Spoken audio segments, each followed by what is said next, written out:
Big Boss Malayalam season 6 latest update ഇതാണ്. നമ്മുടെ രതീഷിനെ പുറത്താക്കാനുള്ള കാരണം ഗേ എന്ന പരാമർശം. അതെ, ഗേ എന്ന പരാമർശമാണ് പാരയായിട്ട് രതീഷിന് മാറിയിട്ടുള്ളത്.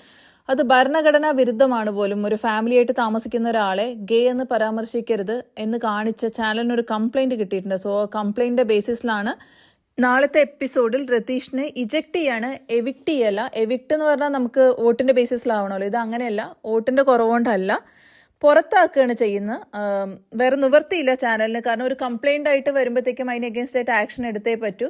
ഇത് പുറത്തിറങ്ങിയാലും രതീഷിന് ഒരു പാരയാവുന്ന തോന്നുന്നു കേസൊക്കെ. ഇത് കംപ്ലൈന്റ് എവിടുന്നാ കിട്ടിയെന്നുള്ള ഡീറ്റെയിൽസ് ഒന്നും നമുക്കറിയില്ല. ചിലപ്പോൾ സുരേഷിന്റെ കുടുംബത്തിൽ നിന്നാവാം, അല്ലെങ്കിൽ അറിയപ്പെടുന്ന ആൾക്കാർ കൊണ്ടാവാം. എന്തായാലും അതിന്റെ ബേസിസിലാണ് നാളെ രതീഷ് പുറത്താവുന്നത്.